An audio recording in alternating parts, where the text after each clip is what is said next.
All right. Hello, everyone. Happy Tuesday. So, I finally decided to sit down and actually make a video, like I said I would, about actually providing, usable, practical, more concentrated videos that focus on a specific topic instead of just me yapping in a car. So, this is my first attempt to do a video like that. And in this video, I am going to cover the top 3 intensity techniques that are going to boost your muscle growth. So these are techniques that are going to be most applicable to somebody who's more of an intermediate and beyond a trained individual.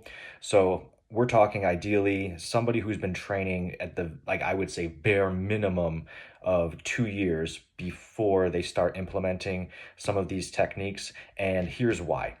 So when you first enter the gym, if you've never stepped into a gym before, you are going to be milking those newbie gains. I envy you, because those are fun days. Like that is when you are going to be making incredible progress very fast. Like every single almost like week, you're going to go into the gym and notice yourself getting stronger and just better. And that is going to be like your life for a year. And then year 2, you are still going to make accelerated progress. It is going to taper down and slow down a little bit.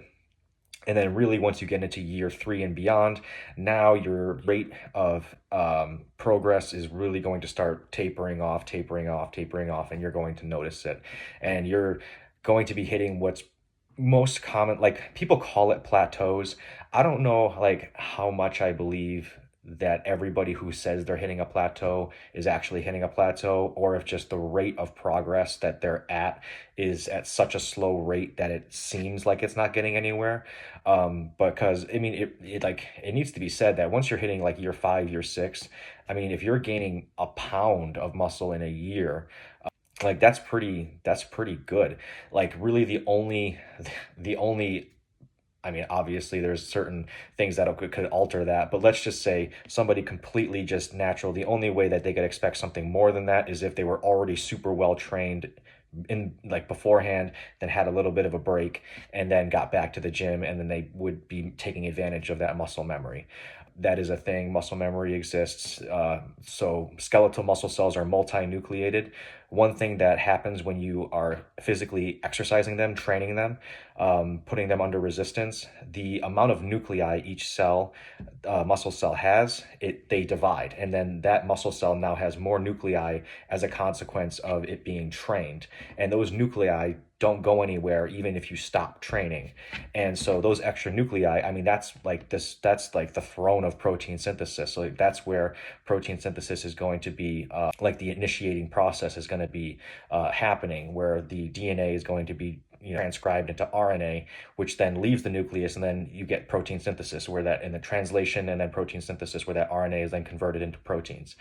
That's protein synthesis. And so if you have more nuclei in a muscle cell that are doing that process, then the rate of muscle growth is going to be accelerated. If you were already previously trained, took a break, shrunk down, and then went back to training, you're going to make a lot of progress really fast until you hit that point that you were at before you stopped training. So anyway, that all is all to say a little bit of a diversion, to say that you are going to be milking newbie gains in the beginning. You don't really need to implement these intensity techniques until you start hitting like year 3, when things are slowing down. And these are things that you can implement that are going to kind of facilitate, like it's never going to be as good as newbie gains, but you are going to help accelerate your progress a little bit further than the rate that you'd be experiencing at, because at the end of the day, if you want to keep making progress, that muscle has to have increasingly intense stimulus to basically command it to want to adapt and grow, because it hits a point where it doesn't want to grow anymore, unless it like really has to, because muscle is very metabolically demanding. It requires a lot of energy just to exist. And so when your body hits a state where it's trying to conserve energy, it's not going to want to continue to build something that's very energy demanding. So anyway, these are the top 3 intensity techniques that I would implement, and I'm going to rank these in ascending order. So my least favorite first, all the way to my favorite one. Honestly, in terms of effectiveness, it's like a little bit like splitting hairs, because all of these techniques are very good. Honestly, it's a little bit subjective from just whether it's the I'm ranking it better because I've implemented it and experienced better results than the preceding one, or just from a theoretical perspective, I have like logistical reasons for thinking one is better than the other. So Without further ado, we're going to get to number 3, which is, and I wrote them down, partial reps. Partial reps are great.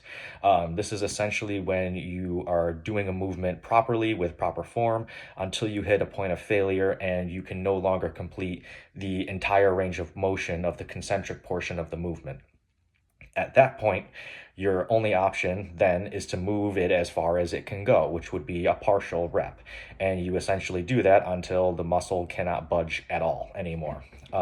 The reason why these are very good is because you can take advantage of the stretch of the muscle, which is a very key component to hypertrophy. It does play an influence on how much hypertrophy you're going to experience if you're subjecting the muscle to the stress of it being stretched out.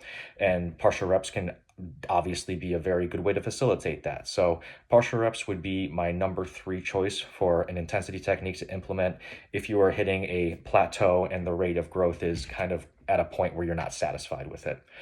So the number 2 that I'm going to list is negatives. Now negatives, I was kind of wanting to be my favorite because this is a technique that I've utilized with a lot of great success, particularly with the biceps, which have always been a bit of a trouble muscle for me, just because I have a difficult time balancing my arms with the size of my chest. And so I've been kind of doing some techniques like cutting down on the amount of chest work I do in favor of more arm work and just trying to balance everything out a little bit more so that the finished product looks good and proportioned. Negatives have been really awesome for biceps because I can kind of implement a little bit of dual intensity techniques where I can do forced reps combined with negatives.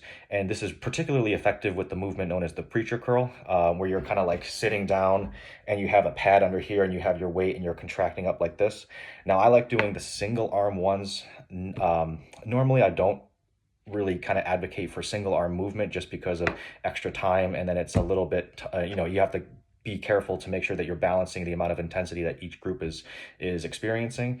That being said, the reason why I like single arm preacher curls as an exception is because once you hit failure on the preacher curl, you can then take your free arm, like support your wrist, and then pull up and force yourself to go beyond failure where the muscle is no longer capable of doing it on its own.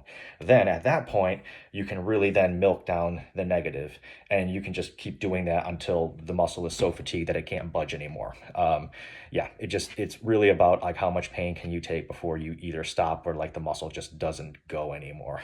So negatives definitely great for biceps, and I ranked it number 2. I want it to be number 1. The only reason why it didn't is because for a lot of movement, it's going to require that you have a training partner, which is great if you have one, but I want my favorite one to be something that can be essentially applicable to everybody, whether you train with a partner or whether you train alone. So for that reason, I ranked it number 2. Now, number 3, which is my favorite, these are going to be drop sets. Drop sets are awesome. So essentially, for those of you who don't know, a drop set is essentially where you're doing a movement and then you hit failure at the weight that you're doing it at, and then you immediately lighten the weight and then keep pushing out reps. Now, there's some discussion about what's the ideal amount of weight to remove and then keep going. I wouldn't get too caught up in the specifics of it. Like you can if you want, and you can experiment with that and see if like a certain percentage movements are going to yield better results than others. Honestly, just for simplicity's sake, just lighten the weight to like an amount that will allow you to get another, say, 3 to 4 reps before you need to lighten the weight again. And then it's going to be up to you to determine how many drops you want to do before you stop. Typically, people will do 1 to 3 drops. But I mean, you can do a full stack drop if you want, and then just like fatigue the muscle so much that it can't even move like the 10 on like a press. Like you can fatigue it that much, like if you so choose to do so. I don't know if I would be doing that every single set. That might be something that you want to do as just a burnout at like the very end as just a one-time thing to completely exhaust the muscle before you finish.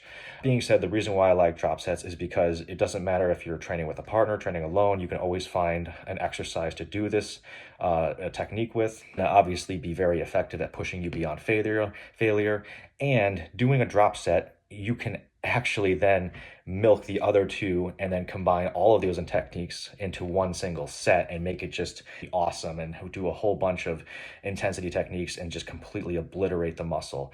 So like you can drop the set, and then you can, if you're doing an exercise that allows you to do the negative yourself, you can do that. If you're with somebody, they can then do the negative too, and you can do like that and the partial reps before you then drop the set again, and then do the same thing with the next weight down. So a drop set really allows you to take advantage of just not only the fact that it itself is an intensity technique, but then incorporating other intensity techniques in it as well. And if you do these, I promise you, you are going to see results for sure. The bonus one, which I kind of touched base on with the partials, which is really focus on getting the stretch. This is something that I neglected in the past, and to my own detriment, and at leaving gains at the table, because I have come to find that when I do sets that really focus on stretching the muscle, I get so much more sore as a consequence of that, which just is a physiological sign that you've subjected that muscle to increased metabolic damage that it needs to repair from and get stronger from. That's a stimulus. That's a stimulus that you gave it to adapt and get better. So definitely, like I know I've asked to comment on like the previous videos. I guess there's not much to comment on. I get it. Those were kind of like boring videos, but I really, really, really would encourage and please ask that you comment on this one with the intensity techniques that you've used in the past, and implementing a stretching set or movement into your routine, and like let me know how it works out for you, because there's people that are more knowledgeable on this subject than me that I kind of took that advice from and then implemented myself, and I was like, holy crap, this is like really good advice. So I want to see how applicable it is to as many people as possible. So I'll end it here. Those were my top 3 intensity techniques to boost muscle. Please subscribe to my channel. I'm hoping to get these videos better over time. I know that I'm still learning how to do the whole social media thing, edit videos, and just like present the information in a way that's hopefully informative and also entertaining at the same time. So please stick around. I would love to have you be one of the early individuals that is a part of this movement and joins this community and gets active conversations going, essentially so we can all lift each other up and accomplish our fitness goals. So I'll say goodnight now, and I'll see you again soon.